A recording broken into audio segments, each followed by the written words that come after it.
Trilogies are difficult things to get right. Following on from the stories of Oryx and Crake, Yes, Kind Crake, Please Stop Singing, and also Year of the Flood, MaddAddam rounds out what was at the time Margaret Atwood's only book series. In pre-plotted trilogies, there's an arc that all of the novels are telling and building towards from the start. The MaddAddam trilogy was more spontaneous. It shares common places and common themes, but the actual plotting was kind of, to an extent, made up on the fly. In this video, we're going to talk through the last of the books in the series, MaddAddam, so please check out my 2 videos of the previous 2 novels before you watch this one. Obviously, this video is going to be rife with spoilers, so you've been warned. Okay. Let's go. So we ended the Year of the Flood with the Crakers slowly making their way towards a ramshackle group of survivors. This group included the injured snowman, included the God's Gardeners, Ren, Amanda, and Toby, and also included the 2 paintballers, former convicts. Toby, once again the narrator in this novel, recounts all the chaos that immediately ensues. The innocently minded Crakers immediately untie the paintballers, thinking that the rope is hurting them. They also rush forward, giant Dr. Manhattan-style blue penises flapping ahead of them, trying to begin their mating ritual with Amanda and Ren. In the aftermath, when things are settled and Toby has managed to drag the Crakers off of them, she accidentally refers to Snowman as Jimmy, which she then very quickly has to find an explanation for, something that's a bit of a recurring theme in this novel. He gains a dual identity. He becomes Jimmy the Snowman, which is very catchy. They all head back to the Cobb house where the remnants of the MaddAddam group were waiting out for them at the end of the previous novel. They're the remnants of a hacktivist group that were responsible for creating the Crakers and are sharing the space with the remnant of the God's Gardeners, the religious group of which Toby, Ren and Amanda were all a part. And once everyone's reunited, they just kind of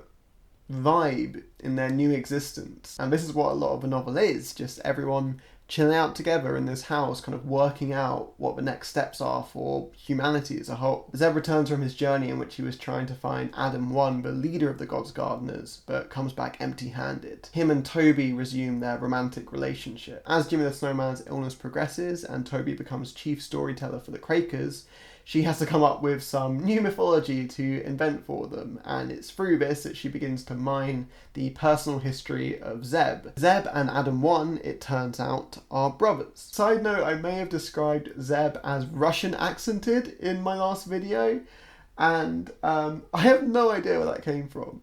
Like, the weird thing is, I've read this book before.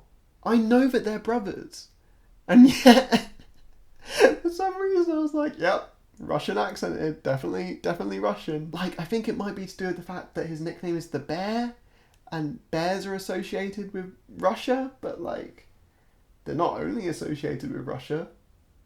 Plenty of bears about. Anyway, the 2 of them were sons of the leaders of a mega church, a fossil fuel-based prosperity church called Petroleum.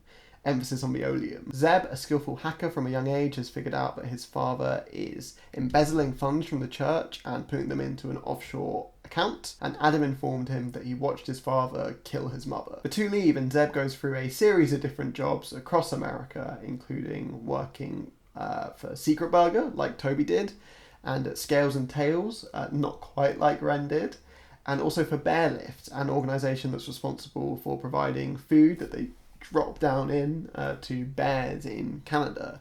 And this is where he's almost killed by one of the Reverend's employees. In the present, Amanda is pregnant and naturally quite stressed at the prospect that the father might be one of the paintballers. They're still out and about, having been the ones that likely killed one of the mohairs, the genetically engineered hair-growing animals that the group are tending to. One of the young Crakers takes a liking to Toby. His name's Blackbeard, and she teaches him how to read and write. And he in turn gives her updates on Jimmy the Snowman progress back to consciousness, which he somehow has awareness of. One day, our old friends the Pigoons turn up in big numbers.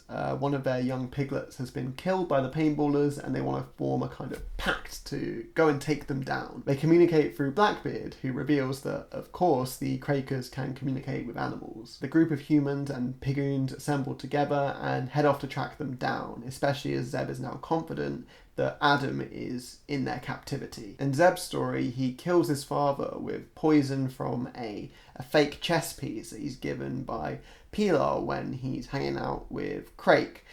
Yes, kind, good Crake, please stop singing. It turns out that Adam is the founder of MaddAddam, not Zeb. What a little plot twist. cute. Adam shows him the online portal which he uses to communicate with Zeb while he's undercover. Then we get Zeb's POV of his meeting Lucerne and the two of them fleeing together to join the God's Gardeners. In the present, Blackbeard recounts to us and to the Quakers the story of the raid. Jimmy sacrifices himself, dying after blocking a shot from one of the paintballers that would have hit Toby. Zeb finally gets to Adam, but he's done for and just asks him to pray for him before he dies. Afterwards, the humans, the Quakers and the Pagoons all get together and take a vote in which they choose to execute the surviving paintballer. Blackbeard tells us the story of the rest of the lives of MaddAddam. 3 of the women, Amanda, Wren and Swift Fox, all give birth to kind of Quaker human mixes. Zeb likely dies one day in a recon mission away from home, and Toby kills herself with poisonous mushrooms about a year later. Blackbeard says he's written down their stories and will continue their memory on after they're gone. So, onto the thematic discussion. One thing that Atwood has done throughout this novel series is gradually expand out the scope of what it is that we see of this world. Yes, in MaddAddam we do see a number of familiar places. Yes, most of the present narrative is in Cobb House or in A New You, the spa where Toby was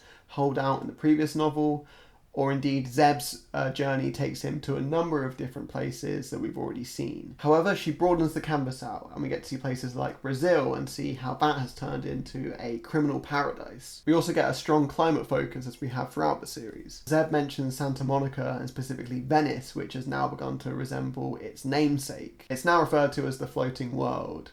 Sha, Ishiguro, and I guess Ukiyo just generally. We also get a look at the themes of the way that animals have been affected by climate breakdown. So the bears that Zeb is helping up in Canada have become like grizzly polar bear mixes, and you never know which you're going to get on any day. So they could be gentle and lovely but massive, or they could be small and incredibly vicious. It's here that he gets involved with a helicopter crash and then skins a bear and wears their fur, coming out of the woods and terrifying some cyclists who think they've seen Bigfoot. Atwood clearly watched my last video where I talked about how much kinder she'd become to religious groups in The Year of the Flood, because we get the exact opposite of that here. Once again, like in The Handmaid's Tale, this church is based on a kind of spurious reading of a Bible verse, specifically Matthew 16 verse 18, which reads, "Thou art Peter, and on this rock I shall build my church." But the Reverend says it doesn't take a genius to figure out that the Peter in this case is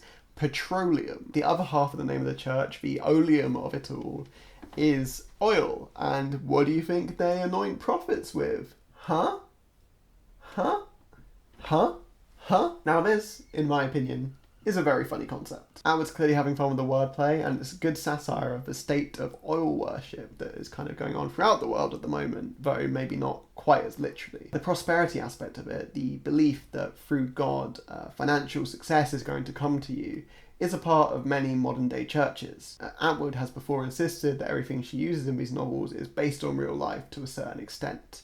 And this is certainly true in this case. Religion also, of course, takes a hit from the gift that never stops giving, the Quakers. Toby manages to ably follow Jimmy the Snowman's bullshit and tries to come up with new forms of stories that she can tell to placate these increasingly eager for knowledge new humans. Perhaps the funniest instance of this is the new deity she invents. Fuck. She describes how fuck is an invisible helper for everyone, and how you can call on fuck when you really need him by saying, "Oh fuck."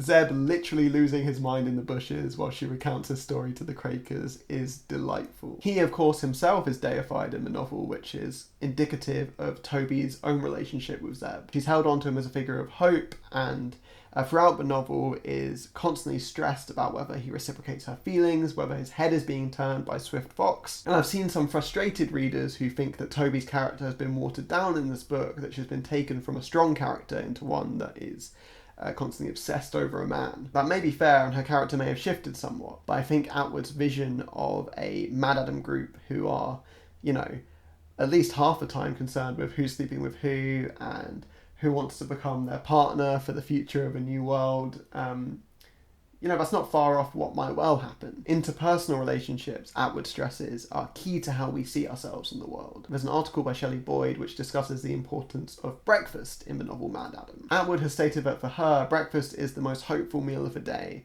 because we don't yet know what new atrocities that the day is going to chuck onto us. Boyd notes that breakfast in the novel start off as egg fry-ups and mimicking the patterns of pre-apocalypse times.